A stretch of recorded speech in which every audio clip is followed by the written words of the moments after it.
2020년 새해 통독 둘째 날 아침을 맞게 되었습니다. 여러분 많이 각오하시고 또 결심하셨지요? 올 한 해에도 하나님의 말씀을 묵상하며 그 은혜 가운데 나아가는 여러분과 제가 되었으면 좋겠습니다. 하나님이 주시는 은혜는 매일매일 새롭습니다. 그 은혜는 매일매일 공급을 받아야 하고, 그리고 하나님의 말씀을 통해서 우리가 우리의 인생을 계획하고 살아갈 수 있음을 날마다 인정하는 삶을 살아야 합니다.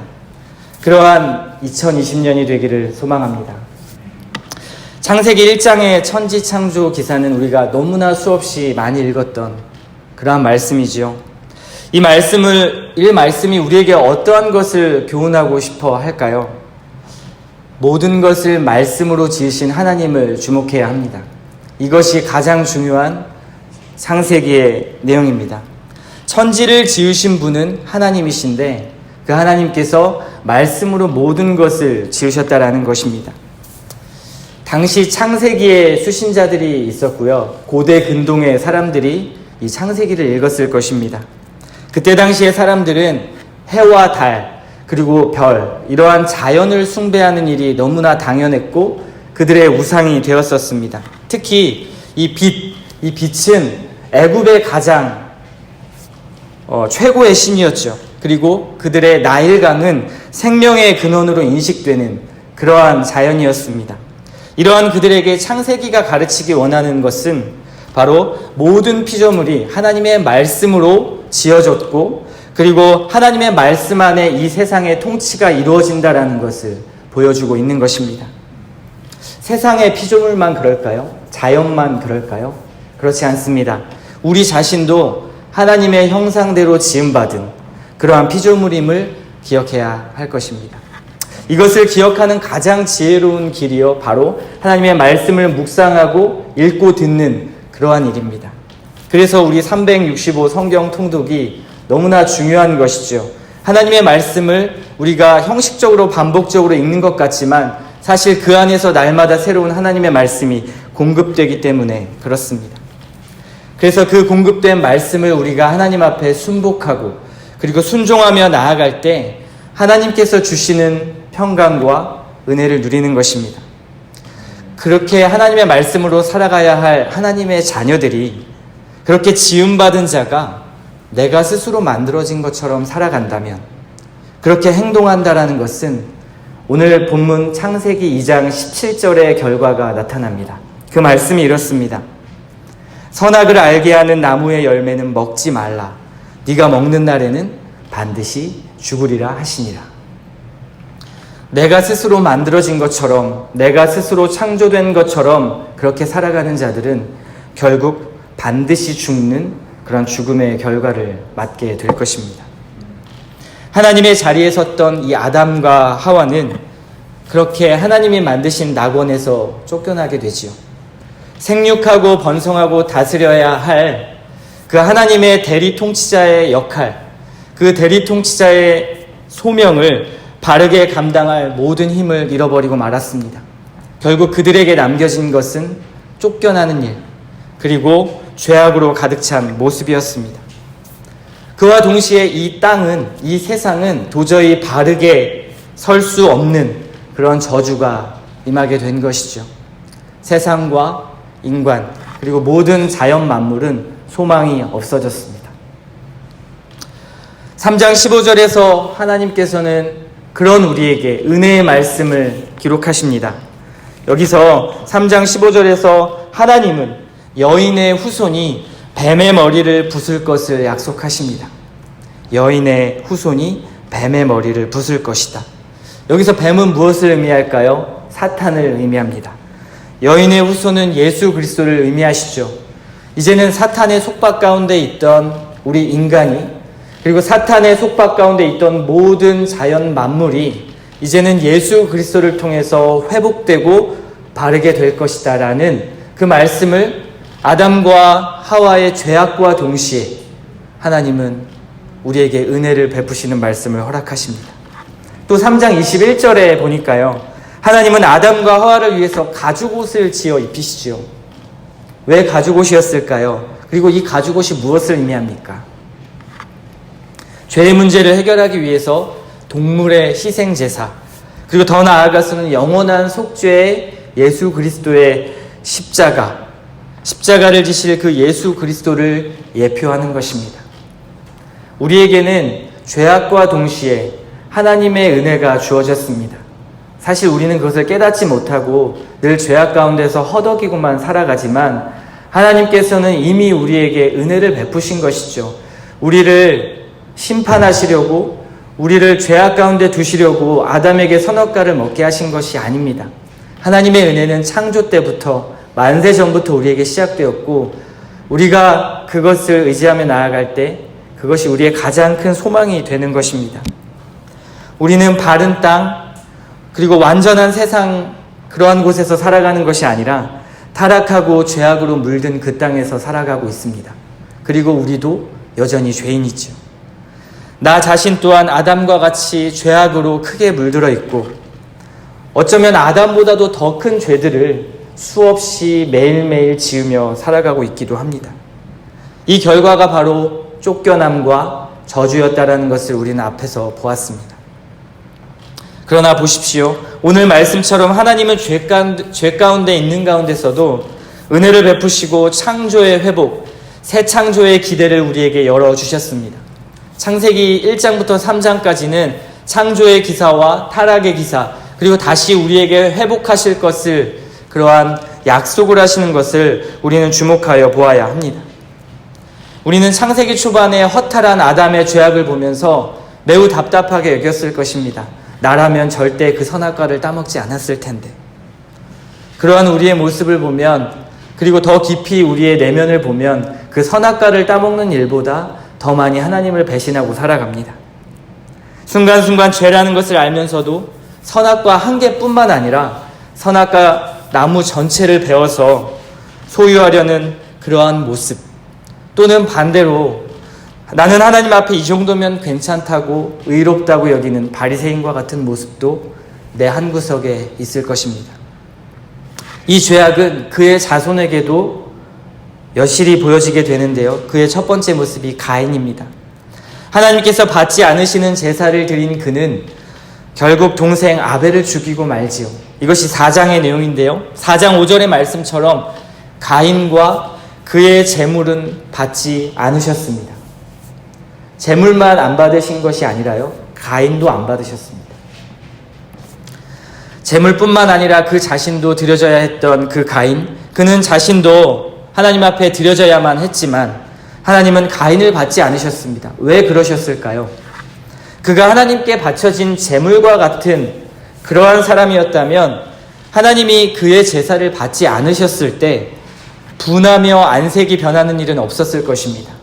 만약에 그가 하나님 앞에 드려질 사람이었다면 이러한 결과에 분하며 안색이 변하는 그런 행동을 취하는 것이 아니라 오히려 하나님 앞에 나의 제사가 받지 않았음에 회개하고 부끄러워했을 것입니다. 그런데 가인은 결국 하나님 앞에 분노하며 자신의 동생을 죽이지요. 그리고 결국 그도 에덴의 동쪽으로 쫓겨나게 되는데, 그가 에덴의 동쪽에서 가장 먼저 했던 일이 중요합니다. 그가 에덴의 동쪽으로 쫓겨나고 난 뒤에 가장 먼저 한 일은 자신의 성을 쌓는 일이었습니다.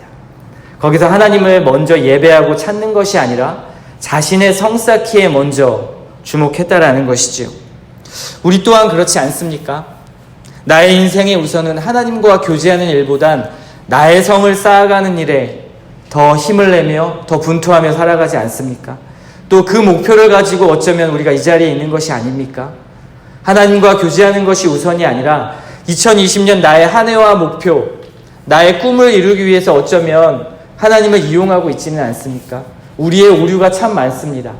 나의 사역을 위해서, 나의 꿈을 위해서, 나의 계획을 위해서 하나님을 이용하는 것이죠. 가인의 모습이 그러했습니다. 가인은 아담의 죄를 반복하여 다시 하나님 앞에 배반하는, 하나님보다 더 앞서는 사람이 되었습니다. 그는 주님을 사랑하는 마음 없이 형식적인 예배를 드리며 복을 요구했던 사람입니다. 인생의 형통함이 복으로 생각하니까 그 복이 나에게 피드백이 오지 않을 때 안색이 변하고 분냄으로 드러나는 그러한 모습으로 보였던 것이죠. 누군가가 내 인생의 생각과 방향을 방해하는 그러한 모습이 된다면 어떻습니까? 우리는 가인처럼 분냄과 그리고 안색이 변하는 일이 너무나 많아지는 것이죠. 왜 그럴까요? 나의 성을 쌓는 일에 몰두하고 있기 때문에 그렇습니다. 이 암덩어리와 같은 성을 무너뜨리는 일이 나를 세우는 일임을 기억하시기 바랍니다. 이처럼 죄악의 길을 걸었던 가인 다음에 이제 아담의 후손 셋이라는 인물이 등장합니다.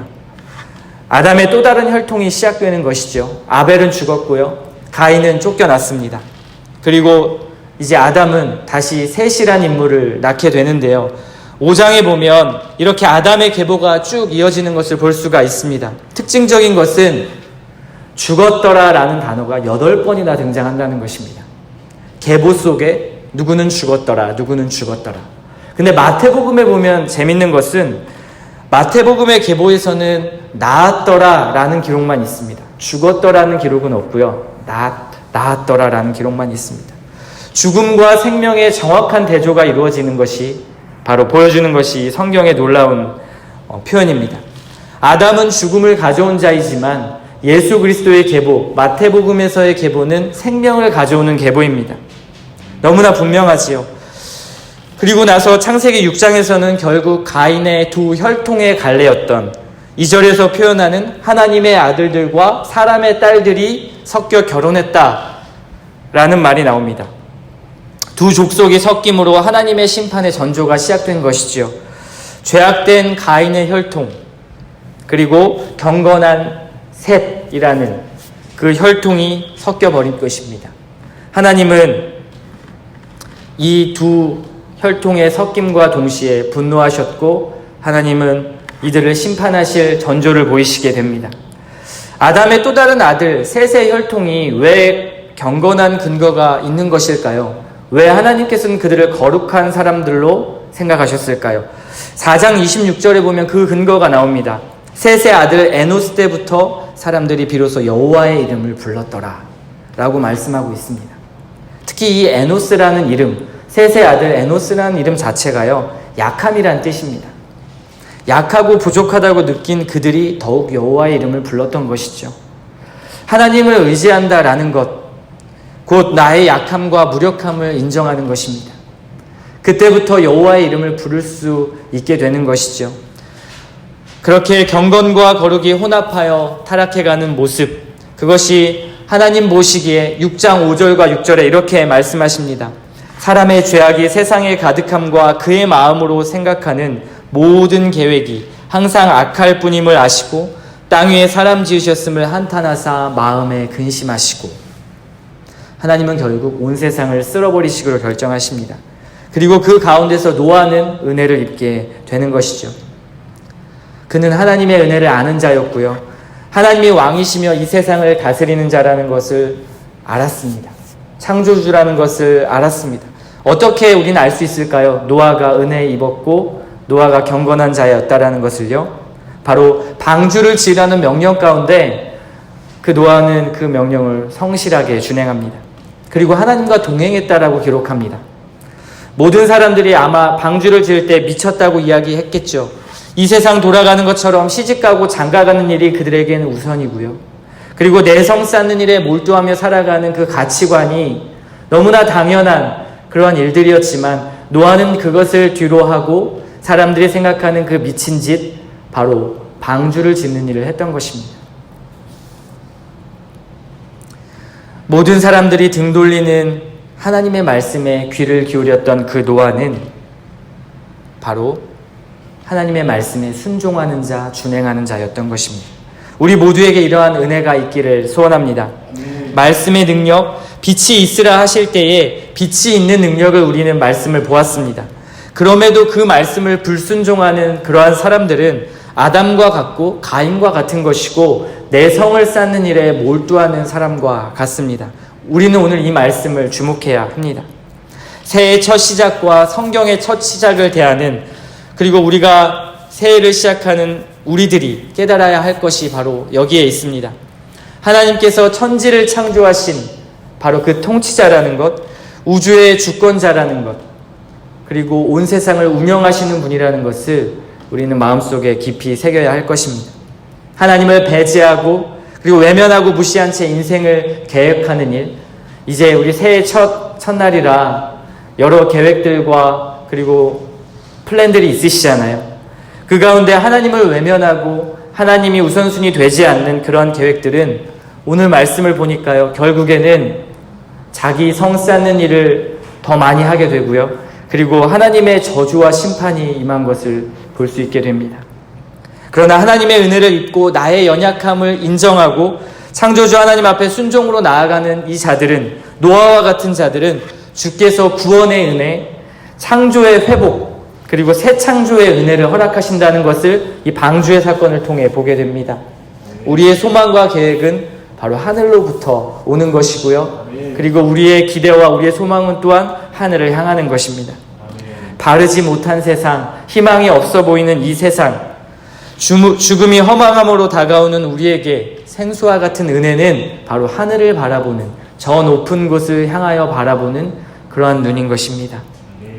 이러한 은혜가 매일매일 반복되고 365일 동안 하나님의 말씀을 듣고 또 듣고 읽고 또 읽는 그러한 반복 속에 은혜의 단비가 부어지기를 소망합니다.